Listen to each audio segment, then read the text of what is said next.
చాలామంది students academic ఎగ్జామ్స్కు ముందు టీచర్స్ను important questions అడుగుతూ ఉంటారు.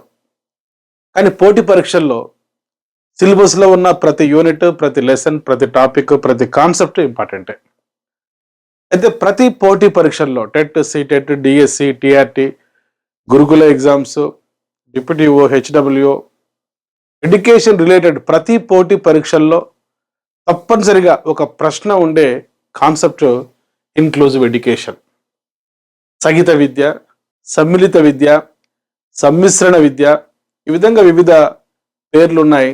ఈ యొక్క ఇన్క్లూజివ్ ఎడ్యుకేషన్ అనే పదానికి తెలుగులో విలీన విద్య అని కూడా అంటారు.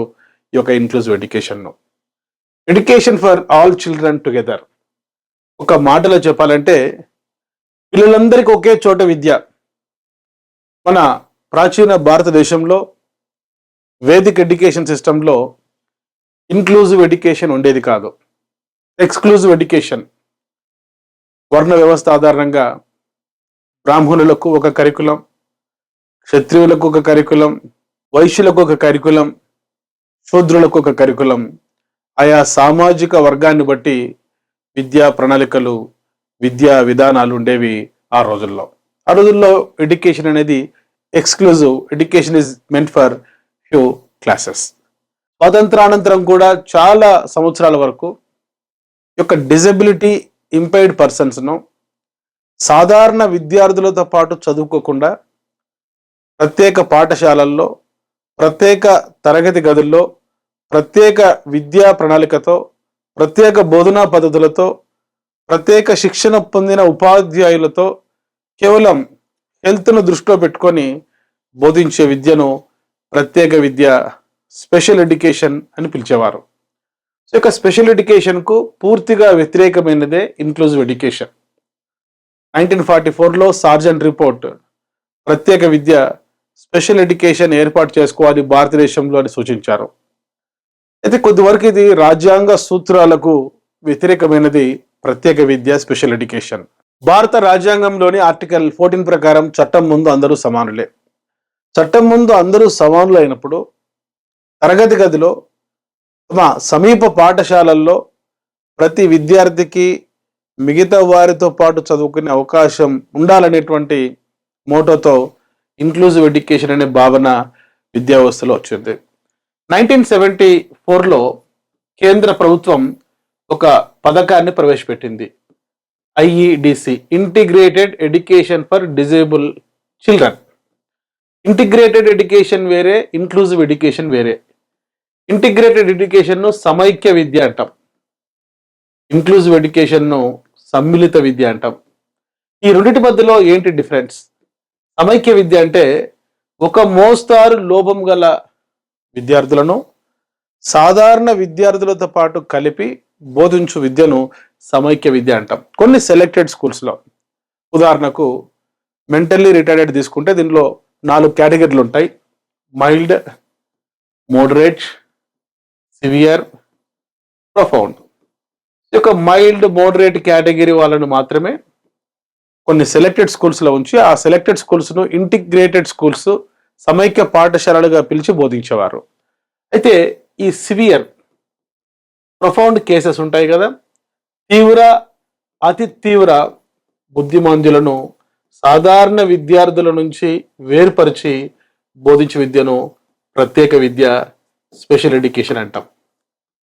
ఈ మూడింటి మధ్యలో డిఫరెంట్ చెప్తున్నా. ఒక మోస్తారు లోపం ఉన్న పిల్లలను సాధారణ విద్యార్థులతో పాటు ఉంచి చదివిస్తే అది సమైక్య విద్య.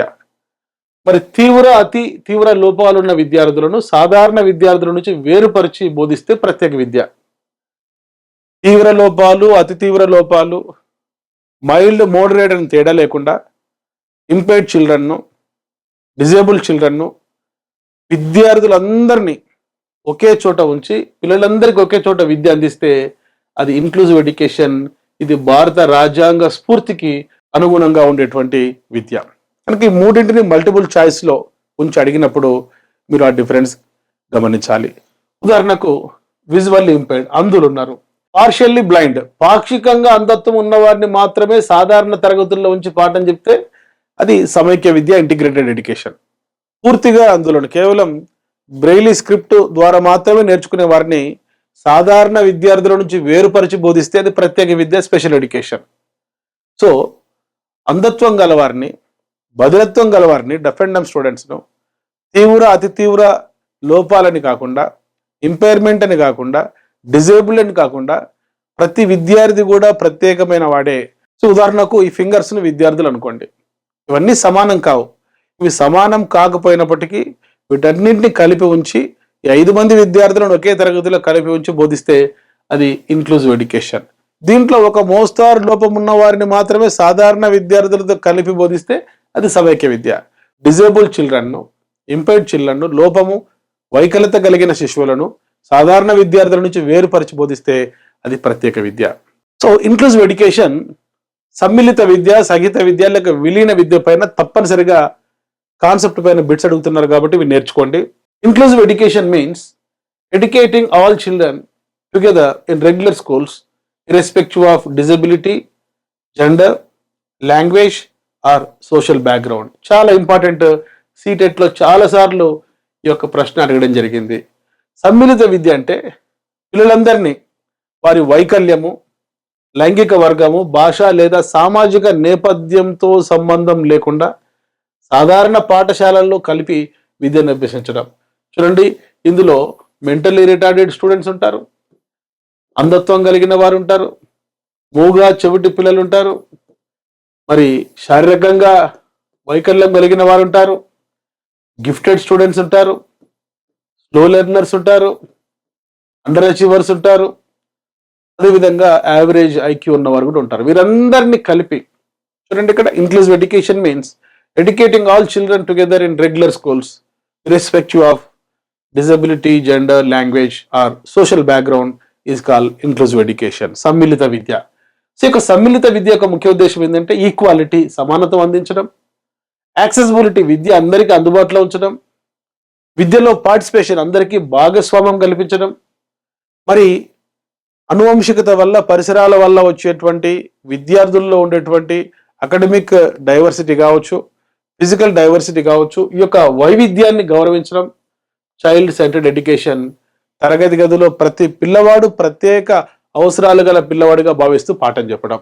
సో దీని బెనిఫిట్స్ ఏంటంటే ఈ విధంగా ఒకే తరగతి గదిలో ఉంచి విద్యార్థులందరినీ చదివించడం వల్ల వారిలో సోషల్ ఇంక్లూజన్, సమాజంలో వేరుపరచబడకుండా సమాజంలో అందరూ ఒక చోట కూర్చొని చదువుకోవచ్చు, సమాన అభ్యసన అవకాశాలు, ఈక్వల్ లెర్నింగ్ ఆపర్చునిటీస్ ఉంటాయి, positive attitude towards diversity.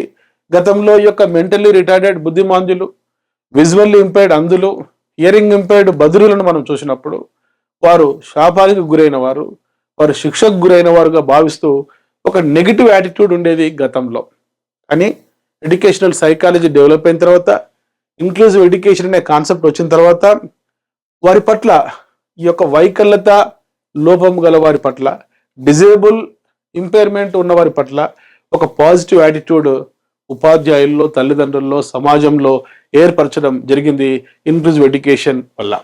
So holistic development, సమగ్ర అభివృద్ధిని మనం విద్యార్థులకు కల్పించవచ్చు. ఇది ఇంక్లూజివ్ ఎడ్యుకేషన్, సమ్మిళిత విద్య అనేటువంటి భావన. గతంలో ఈ కాన్సెప్ట్ పైన ఒక ప్రశ్న అడిగారు, అది డిస్కస్ చేద్దాం. రాబోయే పోటీ పరీక్షల్లో తప్పనిసరిగా ఇట్లాంటి ప్రశ్నలు అడుగుతారు కాబట్టి చాలా జాగ్రత్తగా వింటూ నోట్స్ రాసుకుంటూ అర్థం చేసుకోవడానికి ట్రై చేయండి. One among the following is incorrect relating to inclusive school. కింది వాటిలో ఒకటి సమ్మిళిత పాఠశాలకు సంబంధించి సరైనది కాదు. Option 1, inclusive school emphasises the change in the system to enhance students participation. సమ్మిళిత పాఠశాల విద్యార్థుల భాగస్వామ్యాన్ని పెంపొందించడానికి వ్యవస్థలో మార్పును నొక్కి చెబుతుంది. Option 2, inclusive school focuses on the child to adjust to the system. సమ్మిళిత పాఠశాల పిల్లవాడు వ్యవస్థకు అనుగుణంగా ఉండడం పైన దృష్టి పెడుతుంది. ఇది ఆన్సర్. అడిగిన ప్రశ్న ఏంటంటే క్రింది వాటిలో ఒకటి సమ్మిళిత పాఠశాలకు సంబంధించి సరైనది కాదు. చాలా ఇంపార్టెంట్ ఇక్కడ. Which of the following is incorrect relating to inclusive education?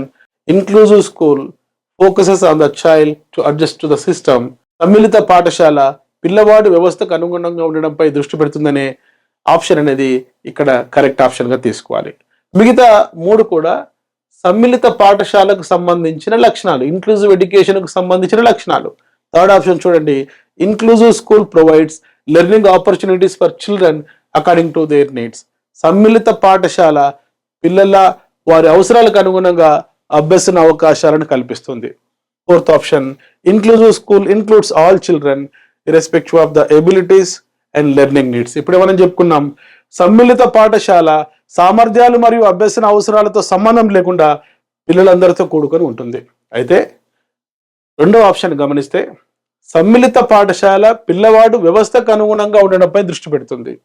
ఇది ఇంటిగ్రేటెడ్ ఎడ్యుకేషన్కి సంబంధించింది, సమైక్య విద్యకు సంబంధించింది. So the difference between integrated education and inclusive education, in integrated education children should adjust to the way of teaching of the teachers, whereas in inclusive education teachers should adjust to the unique needs of the child. According to the unique needs of the child, the teacher should vary methods of teaching like braille script, lip reading, sign language, remedial teaching, training, acceleration, enrichment, like that.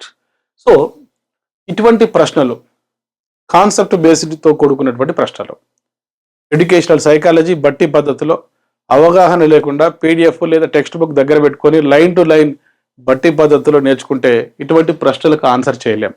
ఇప్పుడు 3 భావనలు మనం నేర్చుకున్నాం. ప్రత్యేక విద్య, special education అంటే మరి బుద్ధిమాంద్యులు, అభ్యసన వైకల్యత గలవారు, బధిరులు, అందులను వేరుపరిచి బోధించడం. వీరిలో ఒక మోస్తారు లోపం ఉన్న పిల్లలను సాధారణ విద్యార్థులతో కలిపి బోధిస్తే అది సమైక్య విద్య, ఇంటిగ్రేటెడ్ ఎడ్యుకేషన్. అట్లా కాకుండా సమ్మిళిత పాఠశాల ఏం చేస్తుందంటే సామర్థ్యాలతో సంబంధం లేకుండా, అభ్యసన అవసరాలతో సంబంధం లేకుండా పిల్లలందరితో కూడుకొని ఉంటుంది సమ్మిళిత పాఠశాల. Inclusive school includes all children irrespective of their abilities, disabilities and learning needs. Dear students, త్వరలో డిఎస్సి నోటిఫికేషన్ రానుంది, డివైఓ నోటిఫికేషన్ రానుంది, హెచ్డబ్ల్యూఓ నోటిఫికేషన్ రానుంది, గురుకుల రిక్రూట్మెంట్ జరగనుంది. మరి ఈ పరీక్షలకు educational psychology, perspectives in education, మరి పెడగాజీ చాలా ఇంపార్టెంట్. ఎవరైతే రెగ్యులర్గా బిఎడ్ కాలేజీకి వెళ్ళి ఈ సబ్జెక్ట్స్ నేర్చుకోలేకపోయారో, ఎంత చదువుతున్నా educational psychology, perspectives in education, pedagogy అర్థం కాదో, వారు వెంటనే ఎమిలీ అకాడమీ అనే మా మొబైల్ యాప్ ఇన్స్టాల్ చేసుకోండి. ఇందులో ఇంగ్లీష్ మీడియం స్టూడెంట్స్ కోసం, తెలుగు మీడియం స్టూడెంట్స్ కోసం educational psychology, perspectives in education, pedagogy, అద్భుతంగా digital video classes, topic wise test series, grand టెస్ట్లు అందుబాటులో ఉంచడం జరిగింది. సో వెంటనే మీరు ఈ యొక్క మొబైల్ యాప్ ఇన్స్టాల్ చేసుకొని ఇందులోని కోర్సెస్ని యాక్సెస్ చేసుకొని మీ ఇంటి దగ్గర నుండి మీ మొబైల్ ఫోన్ చూస్తూ టాపిక్ వైజ్గా నేను చెప్పిన ఈ పాయింట్స్ ఆధారంగా నోట్స్ రాసుకుంటూ టాపిక్ వైజ్గా టెస్ట్లు ప్రాక్టీస్ చేస్తే మీరు ఈ సబ్జెక్ట్స్ పైన మంచి పట్టు సాధిస్తారు, మంచి మార్కులు సాధిస్తారు, రాబోయే రోజుల్లో జాబ్ సాధిస్తారు. అదేవిధంగా గతంలో నేను అప్లోడ్ చేసిన షార్ట్స్ కోసం, వీడియోస్ కోసం డాక్టర్ మోజెస్ ఎమిలీ అకాడమీ అనేటువంటి మా యూట్యూబ్ ఛానల్ని మీరు సబ్స్క్రైబ్ చేసుకోండి. ఈ వీడియోని లైక్ చేయండి, కామెంట్ చేయండి, మీ ఫ్రెండ్స్కు షేర్ చేయండి. అదేవిధంగా డాక్టర్ మోజెస్ ఎమిలీ అకాడమీనే మా ఫేస్బుక్ పేజ్ని మీరు ఫాలో కండి, ఇన్స్టాగ్రామ్ ఫాలో కండి. లింక్స్ ఈ యొక్క వీడియో డిస్క్రిప్షన్లో ఇవ్వడం జరిగింది. అదేవిధంగా నేను అప్లోడ్ చేసిన షార్ట్స్, వీడియోస్ తప్పనిసరిగా మీ కంటెంట్ నాలెడ్జ్ కోసం చూడండి. ఇటువంటి అప్లికేషన్ బేస్డ్ టీచింగ్ కోసం వెంటనే ఎమిలీ అకాడమీ అనే మా మొబైల్ యాప్ ఇన్స్టాల్ చేసుకుని కోర్సెస్ని యాక్సెస్ చేసుకుని ప్రిపరేషన్ మొదలుపెట్టి టాపిక్ వైజ్గా నోట్స్ రాసుకుంటూ టెస్ట్లు ప్రాక్టీస్ చేస్తూ మీ నాలెడ్జ్ అప్డేట్ చేసుకుంటూ రాబోయే నోటిఫికేషన్స్లో మీరు జాబ్ సాధించాలని కోరుకుంటూ మీ doctor Moses Emily academy, Hyderabad.